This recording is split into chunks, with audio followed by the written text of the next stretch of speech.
Hey everyone, welcome back to the channel. In today's video, I'm going to show you how to create your own WhatsApp link. This link is super useful. You can share it anywhere like Instagram, Facebook or website and people can message you directly without saving your number. So let's get started. Open the WhatsApp app on your Android phone.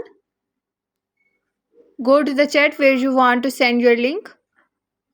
In the message box, type your custom WhatsApp link like this wa.me slash type your country code and your number.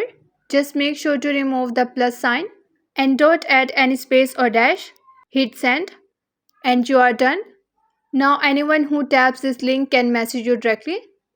If you are using WhatsApp Business, open the WhatsApp Business on your Android phone. Tap on Tools at the bottom right corner. Then tap on three dots at the top right corner. From the menu, choose Short Link. You will see something like this. Tap Copy to save this link or hit Share Link to send it directly.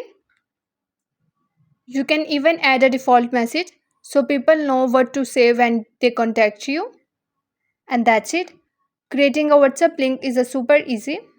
If you found this video helpful, don't forget to like, share and subscribe to the channel for more quick tutorial and smartphone tips. Thanks for watching and I'll see you in the next one.